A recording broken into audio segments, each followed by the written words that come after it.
We scaled our client Aaron Reed's from 15K a month all the way to 42K a month in less than 45 days. And in this video, I'm gonna walk you through the exact process, the exact scripts, and why doing more isn't always the answer. This video is everything you need if you wanna scale your business using Sell by Chat. What was unique about Aaron and working with him was that we didn't change the team, we didn't change the platform, we changed nothing.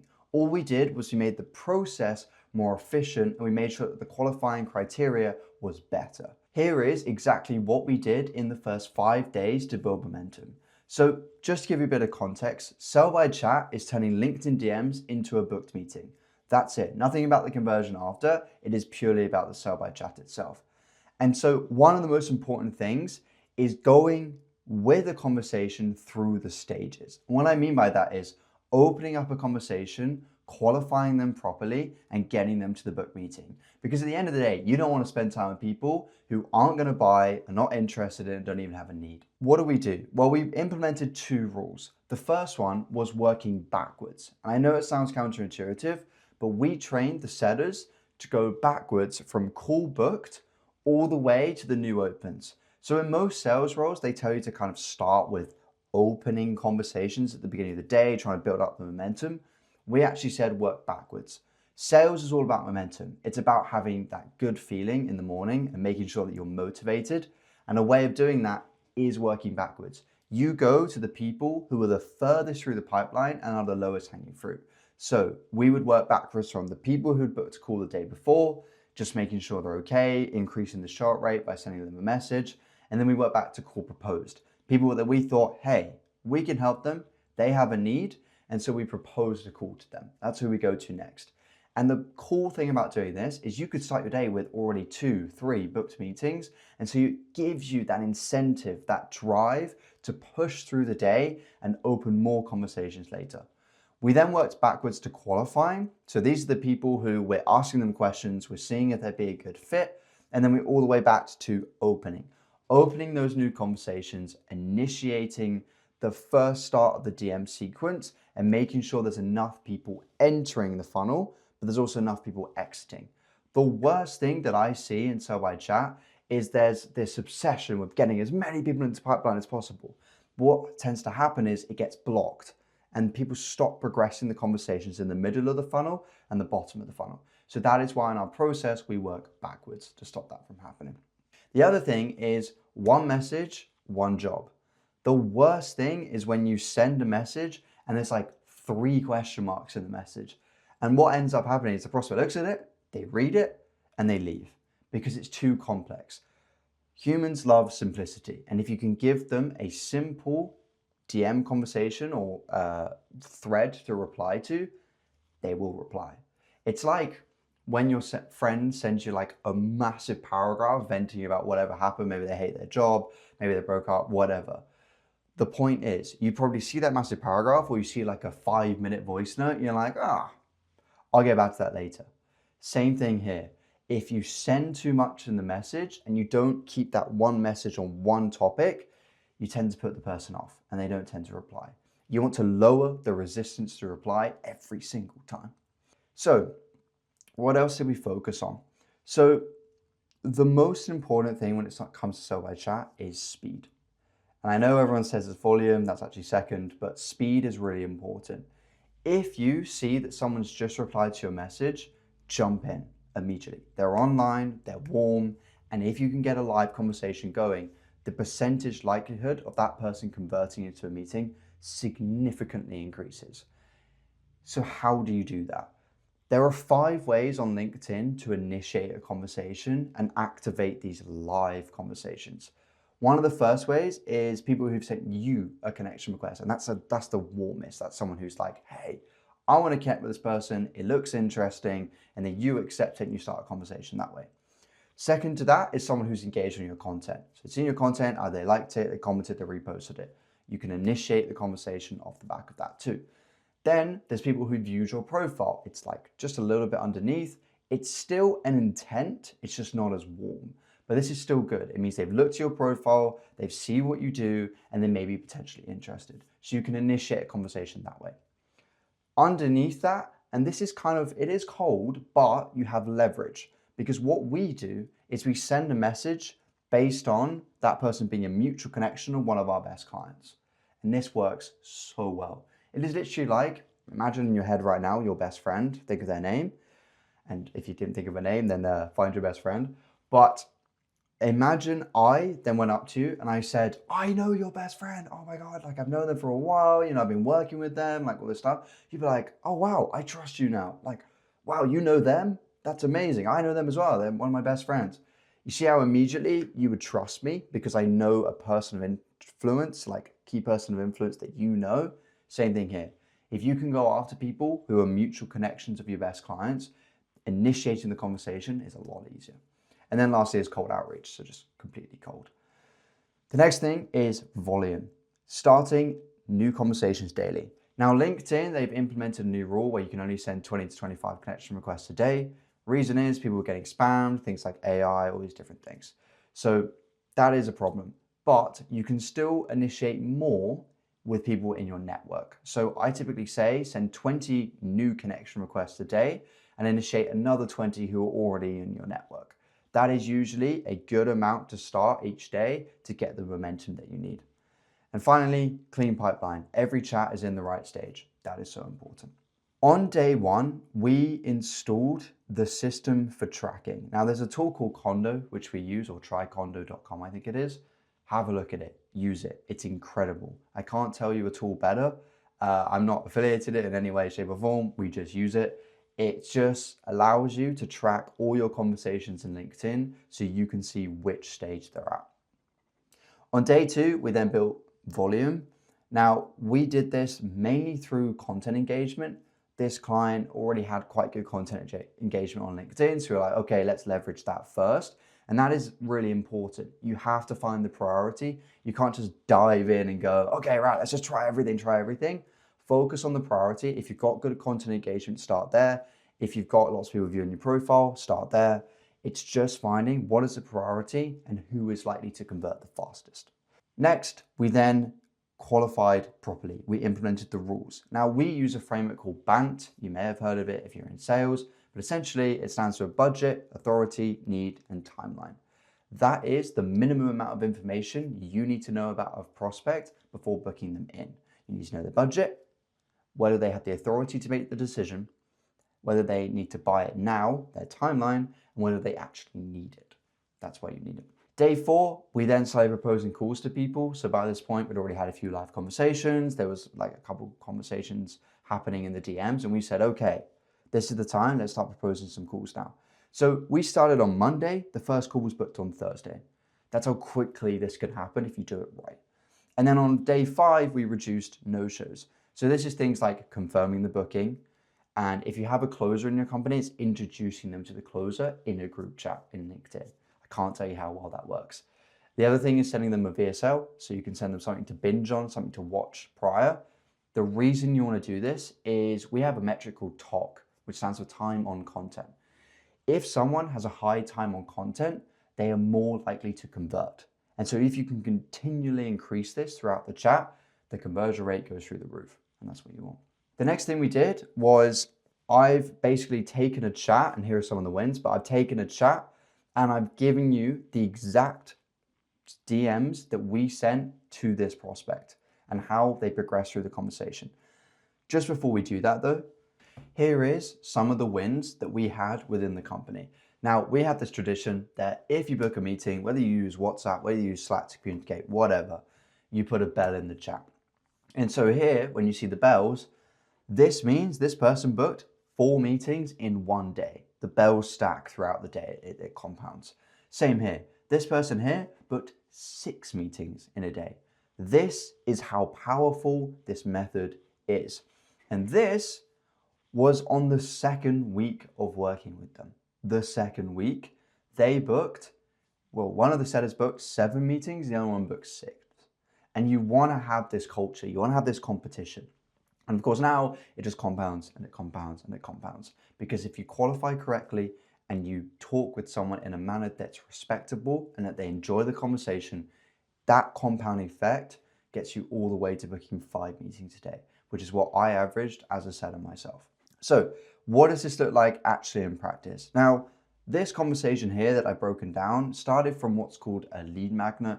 If you don't know what that is, it's a piece of free value where you can opt into it and you get this free thing that you can consume, and it gives you a bit of an indication of what this is like.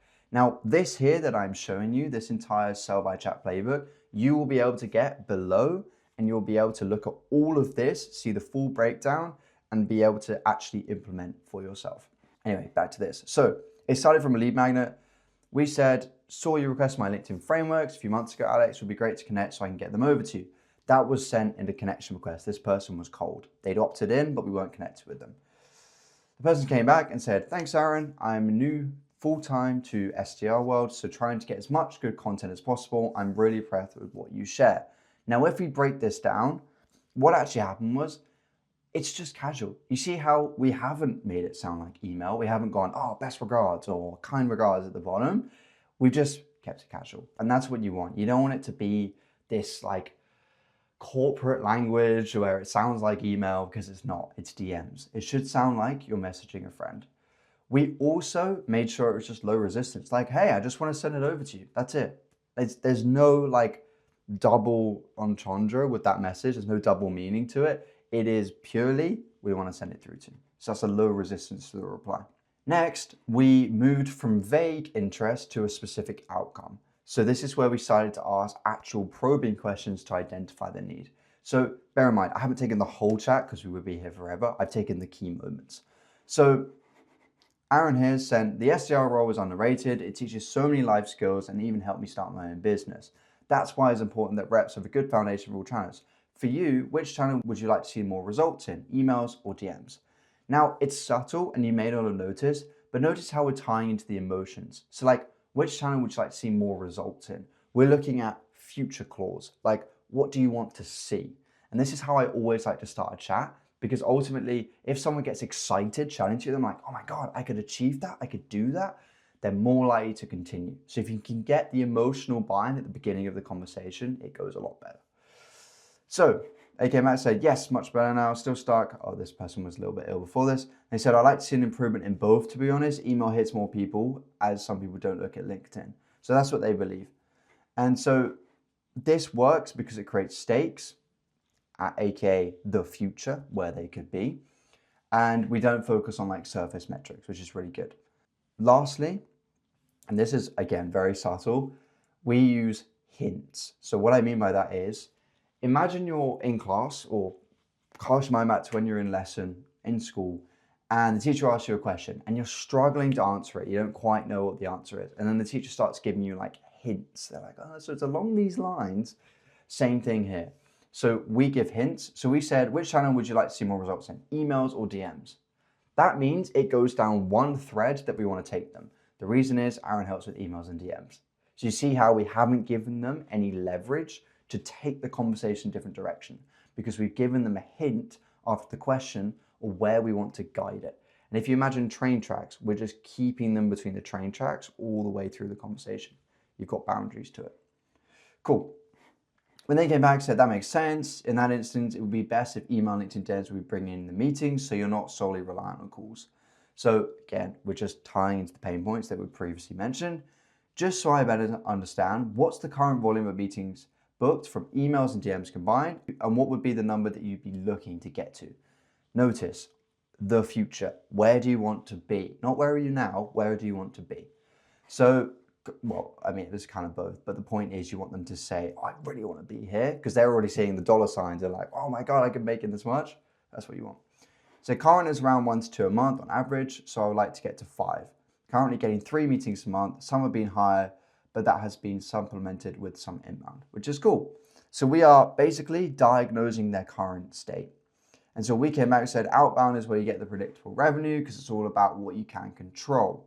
And with outbound, you can get way more than 5 from different channels, like 3 from email, 2 from LinkedIn, and maybe 3 from calls. Very possible with good structure. Again, you're just increasing the likelihood that they'll succeed, because that's what you want. Then we said, if you get up to 8 meetings a month, what would that do for you? Is it mainly quota or more money in commission? And he said, 8 meetings a month would give me a good, nice boost in commission and confidence. It would also improve my career prospects because we only have one AE in the region and he's missing bits currently as he's too busy trying to land deals. So this person, if we get them to that bit, they get a nice boost in commission and confidence. And that's what we obviously want to give them. So you see now they're already going, okay, they're tying that outcome to working with us. That's what you want. So this is really good. And then if we move a bit further down, now do remember, this isn't the whole DM conversation. It went on a bit longer. Again, I've just taken the key moments. But then we got to the bit where it's like the permission bridge. So we say, just so I can ask a couple more questions, then if it makes sense, we can book in a call. So we said it here. We said, I think confidence for me was one of the biggest assets I got from booking more meetings because ultimately, once I had the confidence, that's when you get the momentum. Notice the use of I. If you can give someone your story and what you've experienced, it allows them to be more vulnerable with you. It's like, oh, I've been through this, I've done this. And they're like, oh my God, same. You want that emotional buy-in to the conversation by talking about yourself and your own experiences and then flipping on them. What about you? Have you as well? It's a lot easier to extract the pain from them doing that. Plus, as you said, 8 meetings a month would be a nice dollar boost, which is always good to have before Christmas. Oh, wow, okay, so there's lots of opportunity for you to sparse in. That would be ideal. So we're talking about the AE that he's mentioned in the region. So again, this is what it could be. This is what it could be. We're just reminding him. Would you be potentially looking for some help now to book those 8 meetings a month before Christmas, like with Shani, who I mentioned before? So I've taken that bit out of this conversation, but we'd previously used a case study. And so it was very easy for him to go, oh, wow, case study, this guy knows what he's talking about. And already we're pivoting the conversation to helping him, which is good. Yes, it's something to explore in the next couple of months, as the next couple of months are tougher to prospect as it's peak season for our prospects. So you're like, cool. This is because we've identified a need. So if he didn't need to get 8 meetings a month, if he was already booking enough meetings, making a decent amount of commission, this wouldn't have happened because he didn't have a need. That's what you want. So then we said late December and early January are always tough because people will be out of the office. So definitely now is the best time to work towards getting to that 8. What we can do is, I just want to ask a couple more questions to get a better understanding and see how I could help. Then if it makes sense, we can book in a call. How does that sound? Notice this. We have not jumped into going, hey, I can help you. Let's book in a call. Didn't do that. It's not what you want. You want to show them that you truly care and that you actually want to try and get them results. That's why we use what's called a permission bridge. It's like, look, I'm going to ask you a few more questions. If I don't think I can help, that's absolutely fine. I will let you know. But if I can, then we can book in a call. The prospect on their side is like, wow, this person really cares. This is amazing. And so that's why we do it, because you want that feeling of, wow, this person's really going to care about me and they're going to really make sure that I hit that goal. In this instance, 8 meetings a month. Cool. So then we asked a couple more questions and then we got to the call bit, which is basically because you've already said, like, I'm going to ask a few questions and then say, we're going to book in a call. They're already expecting it. So once you've kind of ticked off the rest of BANT, so budget, authority, need, and timeline, you could then say, honestly, I don't think I need to ask you any more questions. I know this is something I can help you with. Let me have a look at my calendar now and I'll find a time that works. And so we said, actually, I have some availability for tomorrow. If you can do 8 p.m. or 9:30 p.m. UK time, does any of those times work? They came back and were like, I'm busy tomorrow evening, so can't make this time. That's absolutely fine. That's going to happen. They can't do it every time that you suggest. But key thing to take note of, this or that. Can you do 8 p.m. or 9:30 p.m.? We didn't send a calendar link. Reason is, if you send a calendar link, that's where most drop-off happens. Because they open the calendar link, they see all the times that are available, and they go, yeah, I'll do that later. By keeping it within the chat, they have no choice but to choose one of them or the other, or in this case, can't do either. And that's what you want. You don't want to give them decision fatigue by giving them a calendar link. So 12 p.m. Tuesday next week, is that a better time? Or even 14:30 tomorrow, or a few other times in the afternoon. Now, I'm actually going to critique the setter here. You should still do this or that at this point. They should have said, or a few other times in the afternoon. It's just a bit too much. Luckily, in this instance, he said, this works, 12 p.m. on Tuesday. He said, sweet, what is your email and phone number so I can send you an invite? And boom, meeting booked. all the way through. That is the process. Now, of course, that we've skipped a few bits here, but I will be doing a video next week, which is an exact breakdown of an entire chat. So you can see what it looks like from the start all the way to the finish. And that's what will help, because once you have that model chat where you've booked a meeting, you can just keep referencing it, asking the same questions, following the same flow, and it just becomes a rinse and repeat formula. That's what you want. Cool. So, actual scripts you can use that have been tested and tried many, many times and worked for this client. So remember earlier, I mentioned there were a few ways that you could initiate a conversation. There are actually 5 ways of initiating a conversation. Here is the exact scripts that we use for those 5 ways. So, inbound connection requests.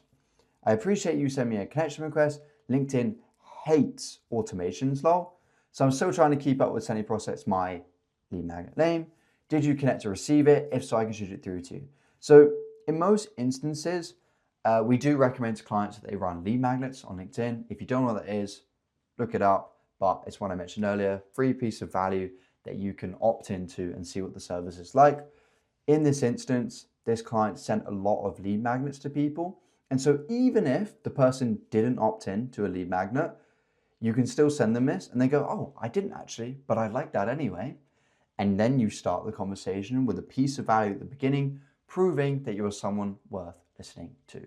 So that's why we start with that from an inbound connection request. Second to that is the profile view. So I appreciate you checking out my profile. Been spending quite a bit of time optimizing it recently. Hopefully it's up to standard. So many posts saying different things on how to optimize it. How come you viewed it? You want to just ask them like, why? I think that's something that people miss sometimes. They never ask the why. And same in the sell by chat conversation. If someone comes back to you and they're like, oh, I'm really struggling. I just can't seem to generate leads at the moment. And I've been trying really hard. Just ask them, why do you think that is? And honestly, the amount of times people miss that, and then they start asking another question, which is completely irrelevant. They've literally given you the pain. Dig into it, which is cool.